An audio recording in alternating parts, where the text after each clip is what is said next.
መቼም ምድር የማታበቅለው ነገር የለም። መርዝም አብቅላለች፣ ክፉም አብቅላለች፣ ደግም አብቅላለች። ከመወለዱ በፊት ለሙሴ ሚስጥሩን ሩቅ ሆኖ አሳየው። ሙሴ ይሄ ኮከብ ቆጠራ ተምሮ ነበር ይላል። ክርስቲያን ነው ሲባል አህዛብ ይሆናል፣ አህዛብ ነው ሲባል ክርስቲያን ይሆናል። ተዋሃዳቸው። ክብር ለመድኃኔዓለም ይሁን። ተዋሃዳቸው።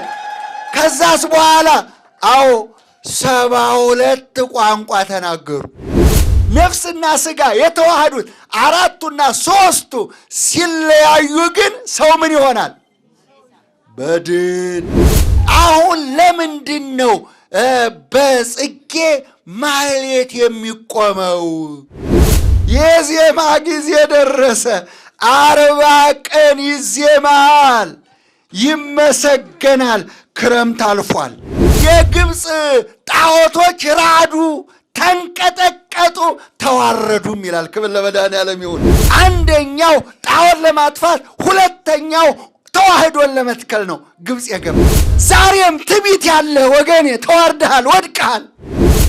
ምርት የሚያመርቱ ስስታሞች፣ ጎተራ የሞላላቸው፣ ቤታቸው የሞላላቸው እመቤታችን ስለ እግዚአብሔር እያለች ስትሮ የበጎቹ ትእዛዝ የለመነችውን የከለከላችኋት በጥፊ መታችኋታል።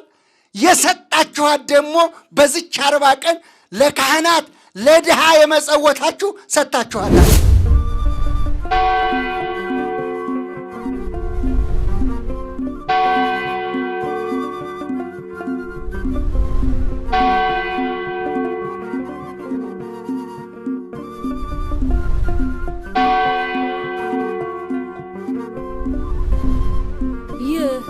የእማማ ሚዲያ ነው። ራዕያችን የተዋህዶ ሃይማኖታችንን ማስፋፋት፣ ቤተ ክርስቲያናችንንም መጠበቅ።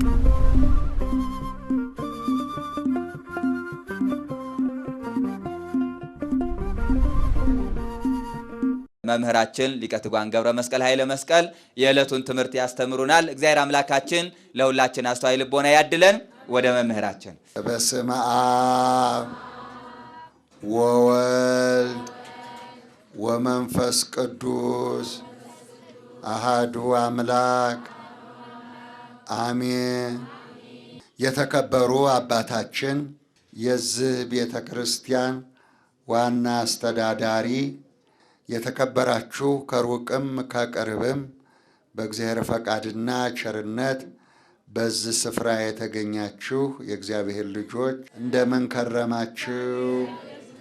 እግዚአብሔር አምላካችን ለዚች ዕለት፣ ለዚች ሰዓት፣ ለዚች ደቂቃ ያደረሰን የሰበሰበን ልዑል አምላካችን ክብር ምስጋና ይድረሰው።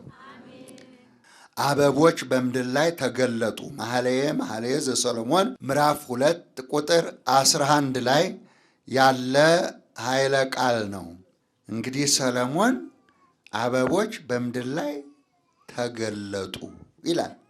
2 ናቸው። በመጀመሪያ የተገለጠችው ድንግል ማርያም ናት። ሁለተኛ የተገለጠው ኢየሱስ ክርስቶስ ነው። መገለጥና መብቀል የተለዩ ናቸው። መቼም ምድር የማታበቅለው ነገር የለም። መርዝም አብቅላለች፣ ክፉም አብቅላለች፣ ደግም አብቅላለች። ግን የበቀለው ሁሉ ይኖራል ማለት አይደለም፣ ይጠፋል። አሁን እናትና ልጁ ተገልጠዋል። ደስ ይበላችሁ። ክብር ለመድኃኔዓለም ይሁን።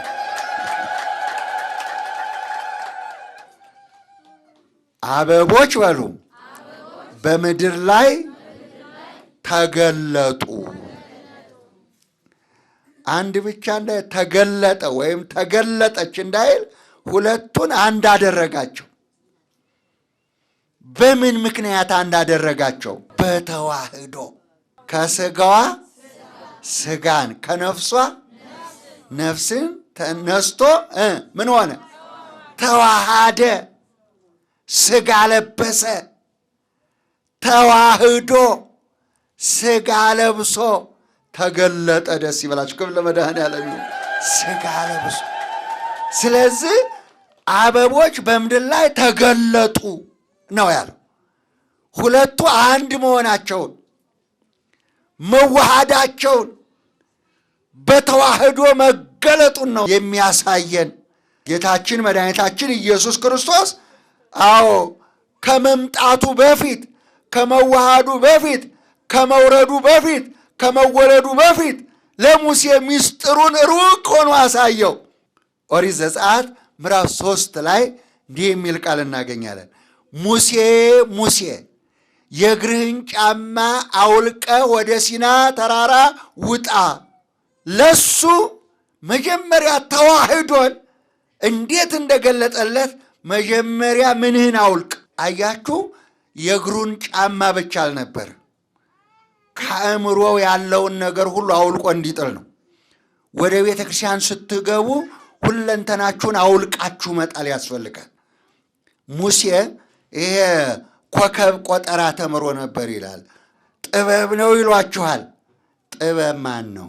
ቀዳሚሃ ለጥበብ ፈሪሃ እግዚአብሔር። የጥበብ መጀመሪያው እግዚአብሔርን መፍራት እንጂ እንደዚህ ነው ያለው። ራዕየ ዮሐንስ ላይ ሲገልጠው እንዲህ አለ፣ ትኩስ ወይም ቀዝቃዛ ስላልሆንክ አውጥቼ ልተፋህ ነው ይላል። ትኩስ ማለት አማኝ ማለት ነው። ቀዝቃዛ ማለት አምልኮ ባዕድ የሚከተል ማለት ነው። ክርስቲያን ነው ሲባል አሕዛብ ይሆናል። አሕዛብ ነው ሲባል ክርስቲያን ይሆናል። ስለዚህ አንዴ ትኩሱ ጋር አንዴ በራዱ ጋር እየሆነ የሚቀላውጥ ስለሆነ አውጥቼ ልተፋህ ነው። በቃ ርስትህን፣ ጉልትህን፣ መኖሪያህን ትነቀላለህ ማለት ነው። አድነን በሉ። አድነን፣ ከመነቀል አድነን በሉ። አብ አባቴ በሉ። ያልተከለው ተክል ይነቀላል፣ ወደ እሳትም ይጣላል ይላል። ይሄ ቃሉ ነው። ተጠንቀቁ። ስለዚህ ሙሴ የችን ቋጠሮዋን ምናምን ይቆጥር ነበር እና እሷንም አውልቆ እንዲሄድ ነው። እሺ፣ ጫማውን ብቻ አልነበረም፣ በአእምሮ ውስጥ በልብ ውስጥ በሁሉ ያለውን አውልቀህ ጣል ነው። ሙሴ ማለት የዋህ ማለት ነው። ቅን፣ የዋህ፣ እሺ ባይ፣ ገር ነው ሙሴ። እልል በሉለት። ክብር ለመድኃኔዓለም ይሁን፣ ለእሱ ለሰጠው እግዚአብሔር። ስለዚህ ይህንን ቅን ሰው ሁለንተናህን እዛው ጥለህ ጫማህን አውልቀህ ና አለው። እፈውስሃለሁ፣ አድንሃለሁ፣ ሚስጥር እገልጽልሃለሁ አለው። መፈወስ፣ መዳን፣ ሚስጥር መገለጥ የሚመጣው ከእግዚአብሔር ብቻ ነው። ያን ጊዜ ሙሴ እንዳዘዘው አደረገ። ዕድሜው 40 ዓመት ነበር። የአንድ ልጅ አባት ነበር። ሚስት አለው፣ ልጅ አለው። እናም በጎቹን የአማቶቹን በጎች ይጠብቃል። እረኛ ነው። የገባው እዛው ስለሆነ የመጀመሪያ ልጁን ድሮለት እዛው ነው የሚኖረው ሙሴ። ከብት ጠባቂ፣ በግ ጠባቂ ያደረገው እግዚአብሔር ሚስጥሩን ግን እዛ ሜዳ ላይ ገለጠለት። ሙሴና ወደ ተራራው ውጣ አለው። ወደ ተራራው ላይ ሲወጣ እሳትና ደድሆ ቅጠል፣ ደድሆ ቅጠል ታውቃላችሁ? እንጆሪ ደድሆ አይደርቅም በበጋ፣ እንዲያውም በክረምት ነው የሚረግፈው። ስለዚህ በበጋ ይለመልማል፣ ውሃ ይስባል። ቅጠሉ ባፈራበት በዛ ሰዓት እሳቱ ከሰማይ ወርዶ ከደድሆውና ከእንጆሪው ጋር እሳቱ ተዋህዶ ይነዳል። እሳቱ ደድሆውን አይበላውም፣ ደድሆው ቅጠሉ በእሳቱ አይቃጠልም። ሁለቱ ግን ተስማምተው ይነዳል። ይሄ ምስጢር እንዴት ያለ ድንቅ ነው አይደለ ወገኖች?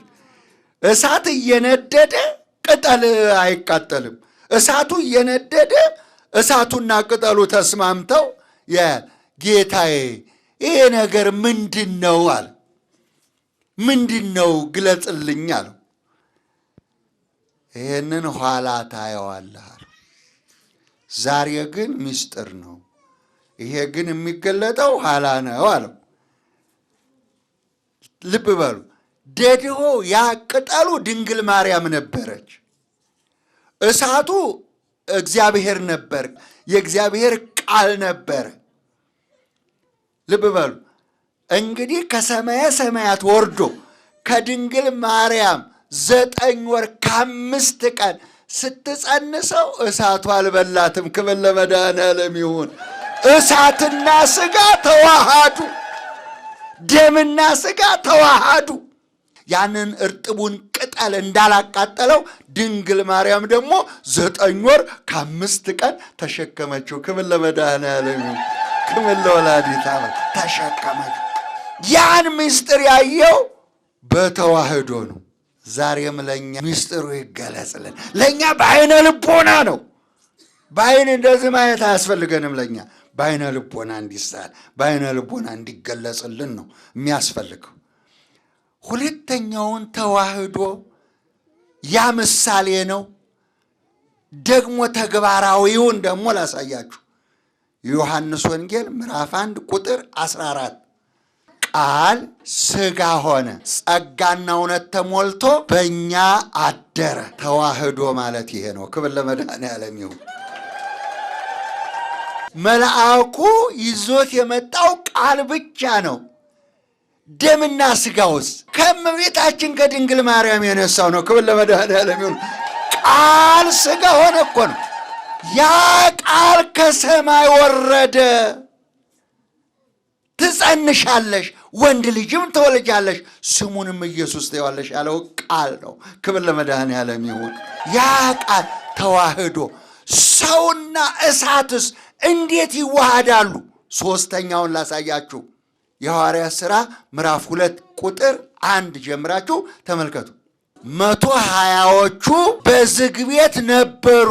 እነሆም እንደ ነጎድጓድ አውሎ ነፋስ ድምጡን እያሰማ ወረደ፣ በእያንዳንዳቸው ላይ የእሳት ላንቃ የሚመስል አረፈባቸው ይላል። ክብር ለመድኃኔዓለም ይሁን።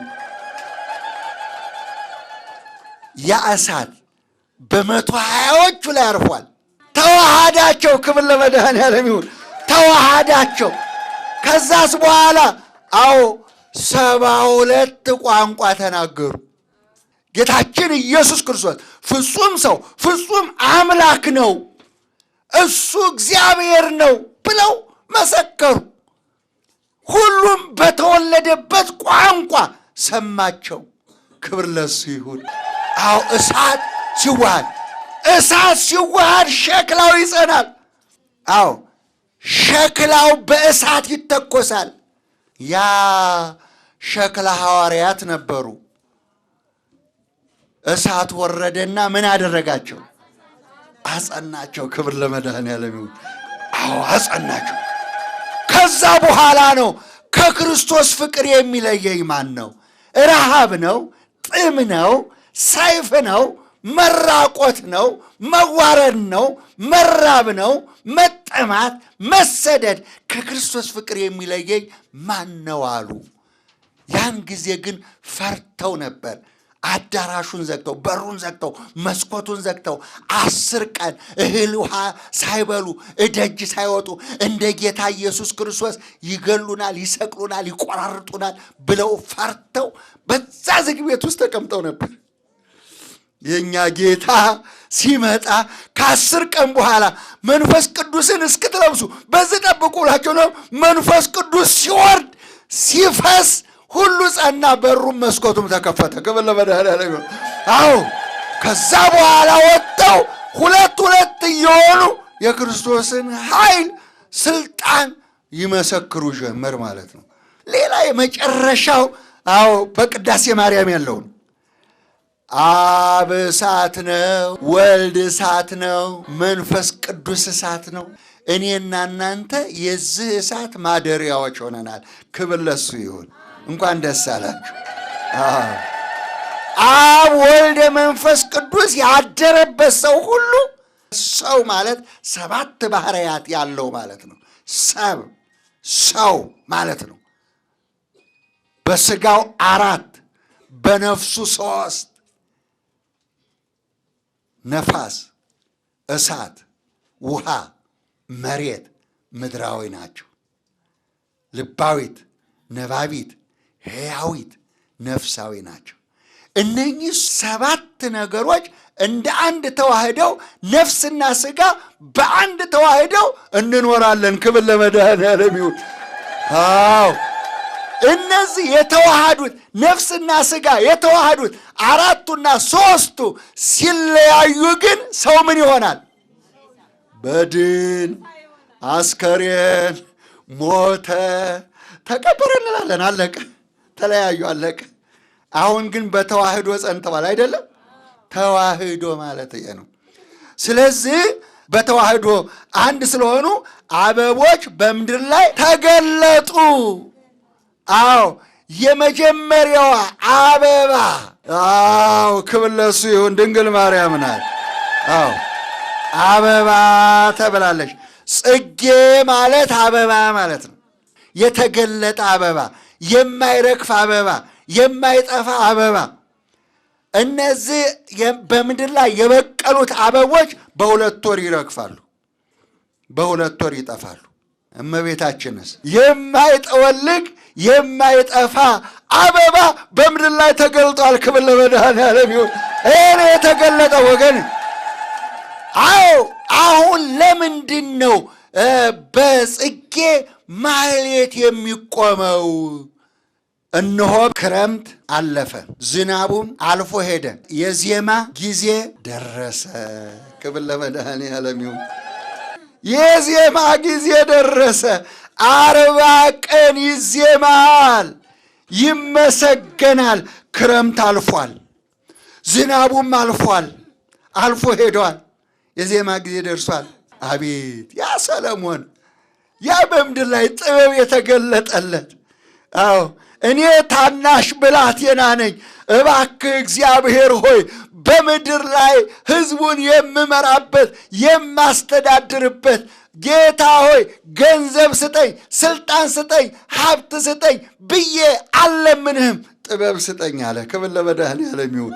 ጥበቡም ከምድር ዳርቻ እስከ ምድር ዳርቻ ተገለጠ ይላል። መኃልየ ዘሰሎሞን የጻፈው ጠቢቡ ሰለሞን ነው። መጽሐፈ ሲራክ ጠቢቡ ሰለሞን የጻፈው ነው። መጽሐፈ ምሳሌ ጠቢቡ ሰለሞን 5 መጽሐፎችን ጽፏል። እግዚአብሔር ለሰለሞን ቃል በቃል አነጋግሮታል። ደስ ይበላችሁ። ክብር ለመድኃኔዓለም ይሁን። ደግሞም የተባረከ ሰው ሆኗል። እናም ለዚህ ነው እንግዲህ ጥበቡ የተገለጸለት። እመቤታችንን አበባ፣ ጌታችን ኢየሱስ ክርስቶስ አበባ፣ ጽጌረዳ አበባ ሆነ። ደስ ይበላችሁ። ክብር ለመድኃኔዓለም። የማይረግፍ የማይጠወልግ አበባ በምድር ላይ ተገለጸ። ደስ ይበላችሁ። ክብር ለመድኃኔዓለም ይሁን። በምድር ላይ ተገለጠ። ወገኔ በምድር ላይ የተገለጠው አበባ እናትና ልጅ በምድር ላይ በገጠማቸው ፈተና መሰረት እነዚህ አበቦች ወደ በረሃው ወደሚያቃጥለው ዋዕይ ወደ በዛበት ሄዱ። ወገኖች ወደ ግብፅ ነው የተሰደዱት። የ2 ዓመት ሕፃን ነው ጌታ ኢየሱስ ክርስቶስ። ዋዕይ ወደ በዛበት፣ መከራ ወደ በዛበት በ3 ምክንያት ስደቱ ወደ ግብፅ ሆኗል። በትንቢተ ኢሳይያስ ምዕራፍ 19 ቁጥር 1 ላይ እዩት። በግብፅ ጣዖት ጸንቶ ነበር ይላል። አምልኮ ባዕድ ጣዖት ጸንቶ ነበረ ይላል። ይህ አበባ ሲመጣ ግን ይህ በምድር ላይ የተገለጠው ጌታ ኢየሱስ ክርስቶስ ወደ ግብፅ የሄደበት ምክንያት አንዱ ያንን በግብፅ የጸናውን የፈርዖንን ልብ ለማንቀጥቀጥና ለማዋረድ ነው። ደስ ይበላችሁ። የግብፅ ጣዖቶች ራዱ፣ ተንቀጠቀጡ፣ ተዋረዱም ይላል። ክብር ለመድኃኔዓለም ይሁን። አበባው ብቅ ሲል አበባው ብቅ ሲል ያን ጊዜ እናትና ልጅ ተቃቅፈው እናትና ልጅ ተዛዝለው የእናቱን ጡት እየጠባ በጀርባዋ ታዝሎ ብቅ ሲል የግብፅ ጣዖቶች ራዱ፣ ተንቀጠቀጡ፣ ወደቁ ይላል። ክብር ለመድኃኔዓለም ይሁን። እግዚአብሔር ይመስገን። አንዱ ምሳሌው የሆነበት ምክንያት ግብፅ የጣዖት ቦታ ስለሆነ ነው። እግዚአብሔርን የማያመልኩ እግዚአብሔርን የማያውቁ በፀሐይ በጨረቃ በእንስሳና በአራዊት በሰው ምሳሌ የተቀረጸ ምስል እየተሸከሙ ይሄዱ የነበሩ በዛ ጣዖት ያመልኩ የነበሩ ሰዎች ስለሆኑ ያንን ጣዖት አጥፍቶ ኦርቶዶክስ ተዋህዶን በግብፅ ለመትከል ሄደ። ክብር ለመድኃኔዓለም ይሁን። ደስ ይበላችሁ። እግዚአብሔር የተመሰገነ። ወልድ ዋሕድ ብላ እስከ ምጽአት ድረስ የምትኖር ግብፅ ናት። ክብር ለመድኃኔዓለም ይሁን። ወልድ ዋሕድ ብላ የምትኖር አንደኛው ጣዖት ለማጥፋት፣ ሁለተኛው ተዋህዶን ለመትከል ነው ግብፅ የገባው። ሶስተኛው ግብፅ የሲኦል ምሳሌ ናት። ቅጠል ሳር ልምላሜ የላትም። በዋዕይ በቃጠሎ የምትኖር ሀገር ናት። ዕድሜ ለአባይ ውሃ። በደረቅ በዋዕይ በመከራ የሚኖሩትን ሰዎች የአባይ ውሃ ግሼ ኢትዮጵያን የከበበችው ውሃ ግብፅን ሱዳንን ታጠጣለች። እግዚአብሔር የተመሰገነ ይሁን።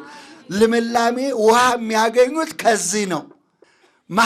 መኃልየ ዘሰሎሞን ምዕራፍ 5 ቁጥር 13 ላይ እንዲላል ክንፎቹ እንደ አበቦች ናቸው።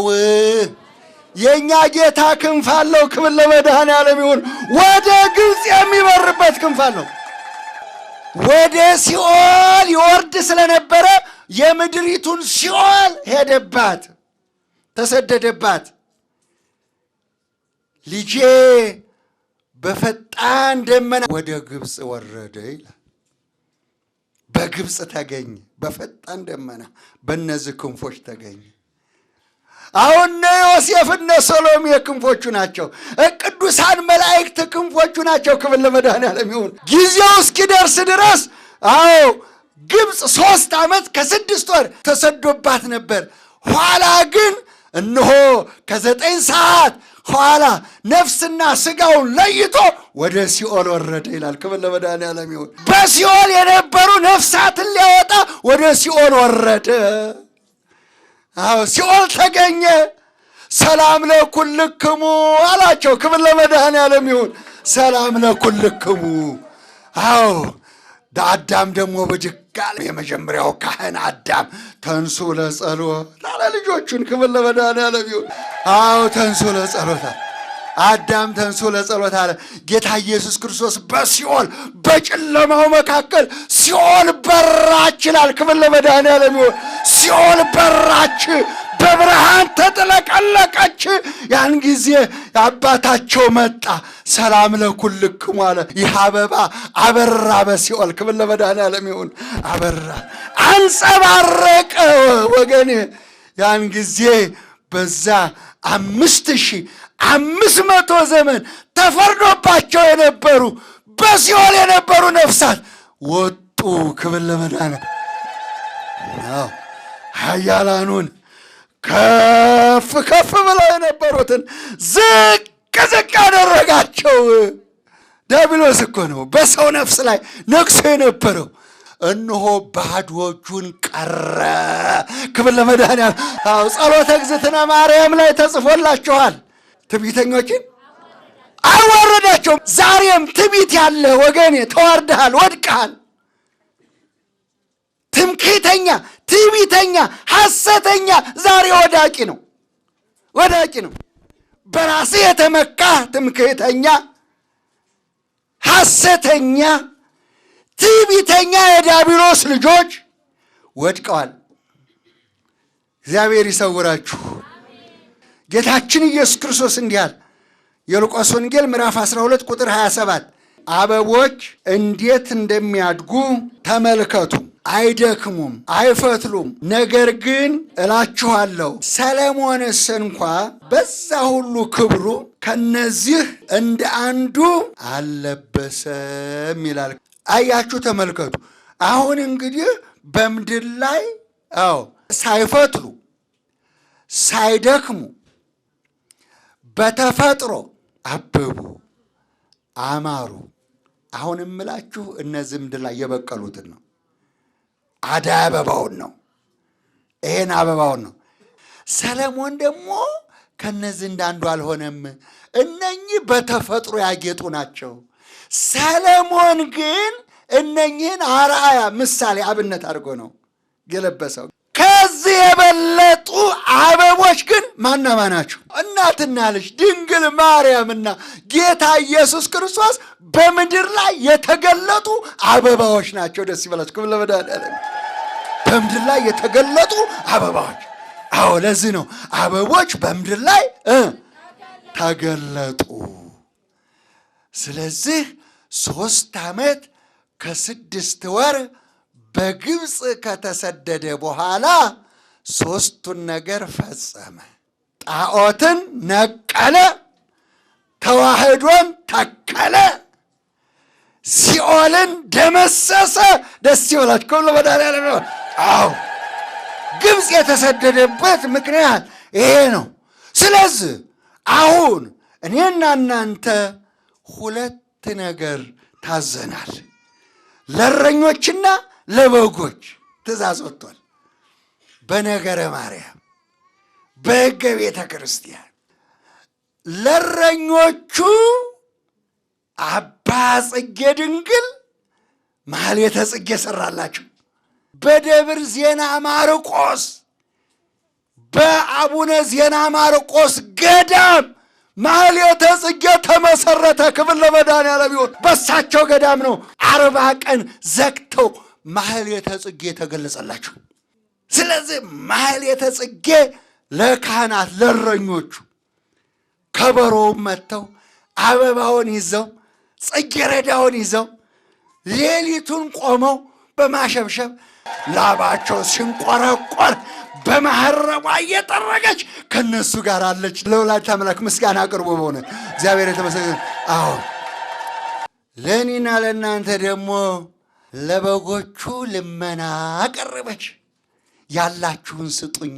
ቂጣም ከሆነ ቆሎም ከሆነ ውሃም ከሆነ እርጎም ከሆነ ወይፈኑን አርደው ሙክቱን አርደው ቀጤማ ጎዝጉዘው ደግሰው በቤቷ 3 ወር በቤታቸው ያስቀመጧታሉ። እልል በሉላቸው ለእነዚያ እድለኞች። 3 ወር ቤታቸውን ለቀው፣ አዎ እርጎውን እየቀዱ ላሙን እያለው በሬውን እያረዱ 3 ወር ለድንግል ማርያም ለዮሴፍ ለሶሎሜ ለቀቁላቸው ይላል።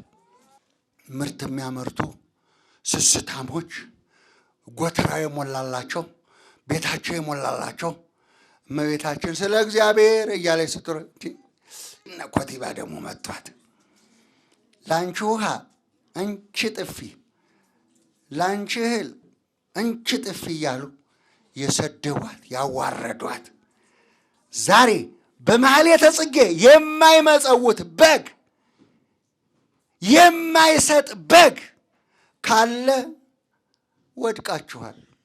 ለበጎቹ የታዘዘው ግን ምንድን ነው? ንገሩኝ። ምጽዋት ነው። የበጎቹ ትእዛዝ የለመነችውን የከለከላችኋት በጥፊ መታችኋታል። የሰጣችኋት ደግሞ በዚች 40 ቀን ለካህናት ለድሃ የመጸወታችሁ ሰጥታችኋታል። በእያንዳንዳችሁ ደጅ አልፋለች። በእያንዳንዳችሁ ልጅ ለምናለች። በበረሃ በከተማ ለምናለች። ስለዚህ ስለ እግዚአብሔር የሚለው ሁሉ ድሃ የመሰለው ሁሉ አዎ የመጀመሪያው ላባቸውን ሲያፈሱት ላደሩት ጸጋውን ያን በረከት ለእናንተ በቀዝቃዛ ውሃ ኢየሱስ ክርስቶስ ስለሰጣችሁ በማቴዎስ ወንጌል ምዕራፍ 10 ቁጥር 40 ላይ ቀዝቃዛ ውሃ የሰጠ ዋጋው አይጠፋም። ካላችሁ እርጎውን ሙክቱን አርዳችሁ ወጡን ሰርታችሁ አምጡ። ካህኑ አይጾምም። ጾም አልታዘዘለትም። ማኅሌተ ጽጌ ነው የታዘዘለት። ስጡት፣ ይብላ፣ ይጠጣ። ያ ዋጋ ለእናንተ ይሆናል ማለት ነው፣ ያደረበት ዋጋ እና እሱ የሚጠየቀው ማኅሌተ ጽጌ ባለመቆሙ፣ እናንተ የምትጠየቁት ባለመመጽወታችሁ።